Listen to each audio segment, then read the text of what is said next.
Hello ladies and gentlemen, this is RuneSnow, and today we're going to be looking at Magic the Gathering. And today we'll be looking at the top 10 Eternal cards. That's right, the top 10 Eternal cards. With so many around, we have to decide which are on the list. So let's begin with number 10. And at number 10 and first on the list, we have Terra Eternal from World Wake, and it is a rare. And it's really cool because it says all lands are indestructible. That can be very helpful when you're playing against Wasteland and everything. But again, it's not a bad card, but when it comes to Eternal cards, this is on the list. So let's begin with number 9. And at number 9, we have Sentinel of the Eternal Watch from Magic Wars, and it's an uncommon. And it's a really cool card because it's a giant soldier with vigilance. It's a 4/6, and it says at the beginning of combat on each opponent's turn, tap target creature that player controls. And 6 mana for that 4/6, pretty expensive. I wouldn't recommend that playing it as a normal card. It is pretty cool because it is from Magic Wars, and the saying is the portcullis is super fluous. Really cool. I like the picture. And now, let's move on to number 8. And at number 8, we have Alium Eternal Pigram from Oath of Gatewatch, and it is a rare. In itself, I think this card is really good, even on its player base, because it costs 1 white and 1 black for a 2/3. That alone is great. It also has a Death Touch.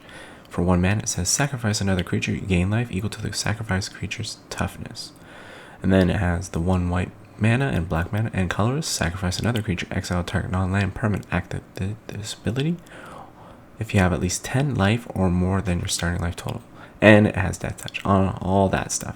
It's a legendary creature, so it does have really cool story background in the core cleric realm. So let's move on to number 7. At number 7, we have Bargo, King Eternal from Eternal Masters, and it's a rare, which makes sense for this video, Eternal Masters. And really cool, it's a 2/4 for that 4 mana, and it's a legendary creature. These legendary creatures are usually eternal. So it says, when Bargo King Eternal deals combat damage to a player, exile any number of target non-land permanents you control, then return those cards to the battlefield under their owner's control. Really good card if you can pull this off, because it is a flyer, and if you have a million enchantments, that can be very helpful, especially with the current metadata for the Magic realm right now. This card would be very helpful if it was standard right now. Really cool artwork by Carla, very good legendary card. Let's move on to number 6.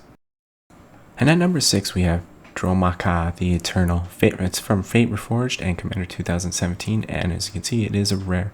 This card is actually pretty underpowered. Not a lot of people talk about this legendary dragon because it has a really cool background. It has flying. It's a 5/5 for that 5 mana. Right on off the bat, it's pretty good. It says whenever a dragon you control attacks, bolster 2. That means choose a creature with the least toughness among the creatures you control and put 2+1/+1 counters on it. That ability is great. Again, it is a legendary creature, so you can only put 1 out at a time. It has a great background, great card, great all. It's a green-white dragon, really cool. So let's move on to number 5. And at number 5 is actually one of my favorite cards in the Magic world, is kneehip, the Eternal from Hour of Devastation, and it's a mythic rare. It's a zombie minotaur warrior. Of course, it's a legendary creature, as it makes sense, and has Afflict 3. That means whenever this creature becomes blocked, the defending player loses 3 life. And a 4/6, you pump that up, really good. And the saying on the card is really cool too. This is what glory looks like. Nicole Bolas. Again, we'll not talk about that dragon right now. And it also has, at the beginning of your post-combat main phase, add a mountain to your mana pool for each 1 life your opponents have lost this turn. So you know already they're going to be starting to lose life. The picture is very, very cool. And if you have a Minotaur deck or an Afflict deck, this is the card you want in the 100% in that deck. But let's move on to number 4. And here we are at number 4, getting close to the end. The next card, as you can see, is Eternal Dominion from Savers of Kamigawa, and it's a rare. But look at that mana, 7 colors and 3 blue mana. But the ability says, search target opponent's library for an artifact, creature, enchantment, or land card. Put that card into play under your control. Then that player shuffles his or her library. Wow. Again, if you can get the mana out, that is a really good card. It's more of an end game if you really need like that flying creature or any just to get out. And it has that ability Epic. For the rest of the game, you can't play spells. At the beginning of each of your upkeeps, copy this spell, except for its Epic ability. You may choose a new target for the copy. So again, that's why it costs 7 plus 3 blue mana for that ability. This is basically the game changer. You win the game if it has creatures, anything. This is the card that you want to win the game with. But there are a few more on, so let's move on to number 3. And at number 3, we have God Eternal Okietira from War of Spark, and it's a mythic rare. And This was really hard to decide. I wanted it at number 3, 2, or 1, but I chose to do it at number 3. As you can see with the card, it costs 5 mana for 3/6 with a double strike, and it is a zombie god. That's right, a zombie god. Whenever you cast a creature spell, create a 4/4 black zombie warrior creature token with vigilance. When it dies, you may put it back in your owner's library from the third from the top. So you already know it can't die because it's a god. It just keeps coming back, double strike. So that's just impressive. If you just put something kind of flying thing on this zombie god, you basically are unbeatable. So let's move on to number 2.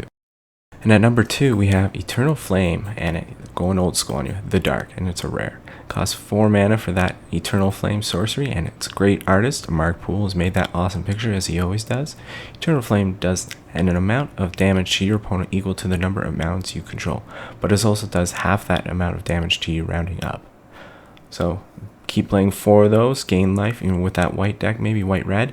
This card is really cool. It's going to be a game changer. Again, it can be countered, but we have to take that chance with any kind of blue deck with counters. But this card, game changer, can do anything to an opponent. So let's move on to number 1, the best of all the Eternal cards. And at number 1, we have God Eternal Ronus from War of the Spark, and it's a mythic rare, just like the other number 3. I really like this card because you can just pump out creatures. It says, when it enters the battlefield, double the power of each other creature you control until end of turn. Those creatures gain vigilance until end of turn. When you have 5 mana, you can easily have a million creatures from that green out because there's a lot of 1/1s, give them trample, whatever it must be. When it dies, you bring it out. Third from the top if it dies. And it's, again, this is a zombie god like anything else. This is Ronus, though, as you can see in the picture. He keeps pumping out those death touch guys.